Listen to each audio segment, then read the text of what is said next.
Welcome back to that 90s pod. Today we're going deep on a song that's like the ultimate 90s anthem. Yeah.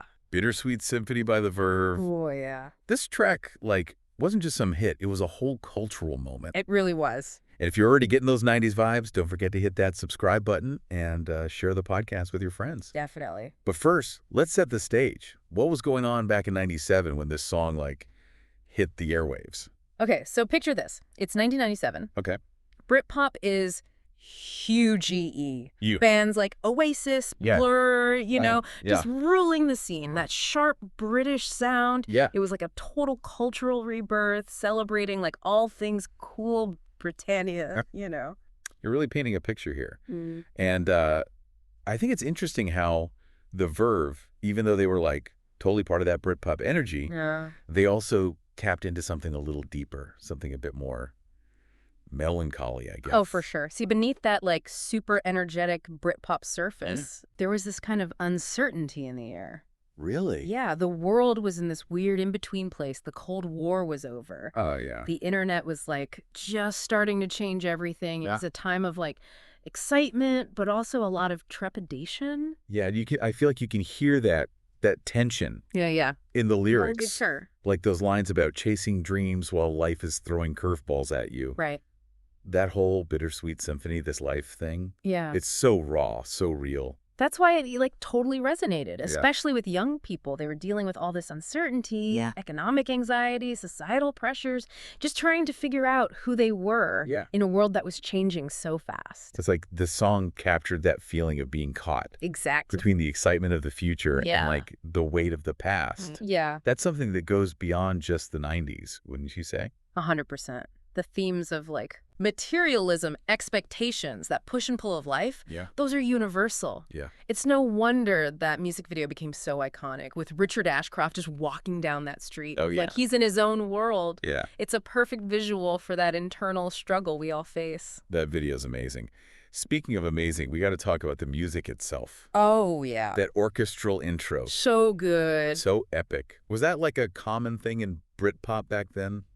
Not really. I mean, Britpop definitely used orchestral stuff sometimes, but that sweeping cinematic intro, that was unique. It gave Bittersweet Symphony this grand, almost operatic feel. And it adds to the emotional impact. It's you're being swept away by this wave of sound. But didn't that intro also cause some legal problems for the band? Oh, yeah, it did. They sampled an orchestral version of a Rolling Stones song, and it led to this huge legal fight over the rights. Oh, wow. It's kind of ironic, right? The song that made them famous also became this source of stress and money problems. What a bittersweet twist of fate. Okay, before we go deeper into the impact and legacy of Bittersweet Symphony, just a quick shout out to all you awesome listeners out there. Yeah. If you're loving this deep dive, please subscribe to that 90s pod and tell your friends. Spread the word. We want to spread the 90s nostalgia far and wide. Yeah. Now, back to the music. How would you describe Bittersweet Symphony's impact on, the music that came after it? Was it just a Britpop thing? Okay, so... Or did it reach beyond that? It definitely went beyond Britpop. You can hear its influence in everything from alternative rock and indie music to pop and even hip-hop. Wow. Bands like Coldplay and Radiohead. Yeah. They owe a lot to the Verve sound, especially that blend of orchestral and rock elements. Yeah. And then you've got countless hip-hop artists sampling that orchestral intro. It's everywhere. Wow, that's incredible. Yeah. It really shows how powerful the song is, how it connects with people across genres. Yeah. And generations. Exactly. It's more than just a song. It's like a cultural touchstone. I love it. And you know what? We haven't even touched on how it's been used in movies, TV shows, commercials. It seems like Bittersweet Symphony, made its way into every part of pop culture. Oh, absolutely. It was in everything from cult films to mainstream TV. Even advertisers couldn't resist it. We definitely need to dig into that. Yeah, where do we even begin? Well, how about with The Sopranos? Oh, yeah. Remember that final scene? Yeah. All that tension? Oh, so much tension. Uncertainty. Yeah. The family sitting in the diner. Yeah. And then, boom, Bittersweet Symphony starts playing. Chills. Right. Literal chills. It's the perfect song to capture Like the whole feeling of the show. Yeah. The good versus evil. Right. The wanting something more.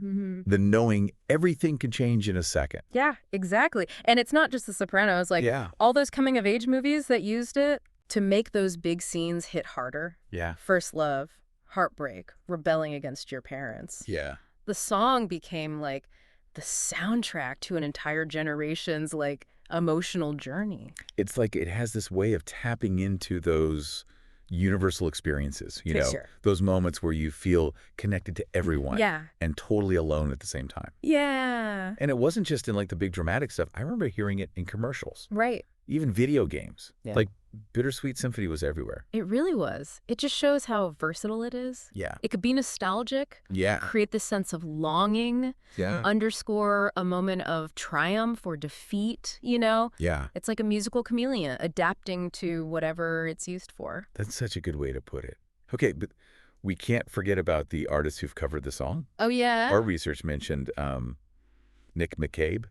Oh, yeah. The guitarist from the Verve. Right. He did this, like, stripped-down acoustic version. It's beautiful. Yeah. And then there's that haunting version by Brad. Oh, yeah. That Seattle band. Yeah. It's amazing how different artists can take the same song and give it their own spin, their own emotion. It really speaks to how deep and complex Bittersweet Symphony is, you know?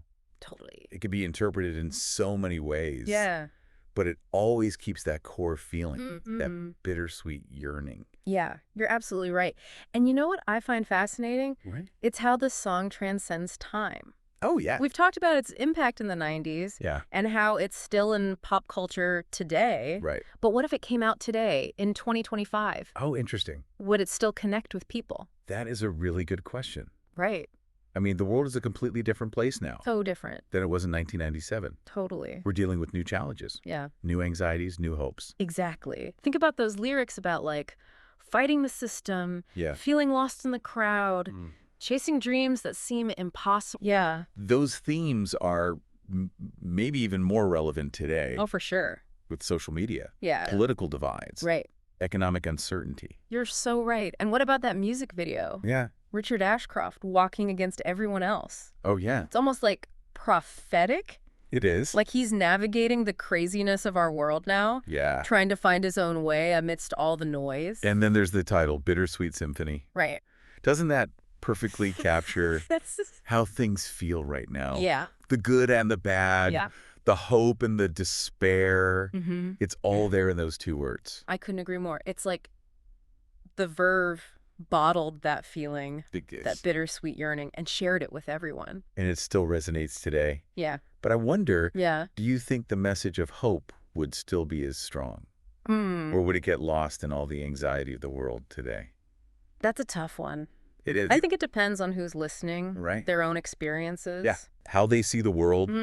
Some people might hear it and feel comforted, like a reminder that they're not alone in their struggles. Right. Others might feel motivated, inspired to fight against the current. Yeah. Create their own symphony of life. Their own path. Yeah. Even with all the chaos. I love that. It really shows how powerful the song is. Yeah. How it can spark so many different emotions and interpretations. Right. But before we wrap up this deep dive, I have one more question for you. Okay. What is it about Bittersweet Symphony musically that makes it so timeless? Is it just that orchestral intro? Okay. Or is there something more? The intro is definitely part of it. Yeah. It's instantly recognizable and it sets the mood. Right. But I think it goes deeper. Yeah. It's like the combination of Richard Ashcroft's voice. Yeah. So raw and emotional. Yeah. The driving beat and those layered melodies. Yeah. They create this sound that's both powerful and vulnerable. And the chord progressions. Oh, yeah. They're simple, but they bring out so many emotions. Longing, hope, despair, determination. They do all. And the way the song builds. Yeah. Slowly getting more intense until it hits that climax. So good. It's masterful. It is. Keeps you hooked the whole way through. Absolutely. You know what else we should mention? What? The lyrics. Yeah, okay. They're often pretty abstract. They are. But they really connect with people. They do. Why do you think that is? I think it's because they're open to interpretation. Oh, interesting. Yeah, people can find their own meaning in them. Yeah. Think about their own lives, their struggles, hopes, and dreams. It's personal. And that's what makes Bittersweet Symphony so timeless. It is. It encourages us to connect with our emotions. Yeah. Think about life's complexities. Right. And find beauty even in the mess. Absolutely. But before we get too deep into all that, I want to remind our listeners. Oh, right. If you're enjoying this trip back to the 90s and this deep dive into Bittersweet Symphony, don't forget to subscribe to that 90s pod. Yes. And tell your friends. Spread the 90s love. Now, where were we? I think it is time to bring this deep dive to a close. Okay. We've talked about the history of Bittersweet Symphony. Yeah. The music, the cultural impact, and how it's still relevant today. It really is. But what's the main takeaway? What's the one thing you want our listeners to remember about this song? Bittersweet Symphony, it's not just a song, is it? It's not, no. It's like this reflection of being human. Yeah. It's the joy and the sorrow, the hope and the despair. Right. That constant push and pull. Yeah. It's finding your own way in all the chaos. Yeah. And seeing the beauty even when things are bittersweet. That's beautifully said. And that's why I think why it still means so much to people today. Right. Even though it came out, like almost 30 years ago. Yeah. It speaks to something we all feel. Yes. Something that goes beyond time and place. Exactly. It's like the Verve captured that feeling, bottled it up, and shared it with the world. Okay, before we get too sentimental here, one last question for you. Okay, hit me. If you had to sum up Bittersweet Symphony in just one word, what would it be? Oh, man, that's a tough one. I know, right? So many layers to this song, so many emotions. But if I had to choose, I think I'd go with resilient. Resilient. Yeah. Tell me more. Think about it. The song, it acknowledges the struggles, the hard times, the disappointments, but it doesn't stay there. It takes those things and uses them, to keep moving forward. Right. It's about having the strength to chase those dreams, even when the world's trying to knock you down. I love that. Like the song is saying, hey, life is hard, but you're tougher. Yeah, exactly. And that's a message we can all use no matter what year it is. That's what makes it a timeless masterpiece. The song that shows us, like, our humanity, our resilience, our ability to find beauty, even in the middle of all the chaos. Well said. I think we've officially gotten every bit of insight out of this topic. Yeah, I think it's been awesome diving deep into this 90s classic with you. Same here. And to all our listeners out there, thanks for coming along with us on this musical journey. Until next time. Yeah. Keep the 90s alive.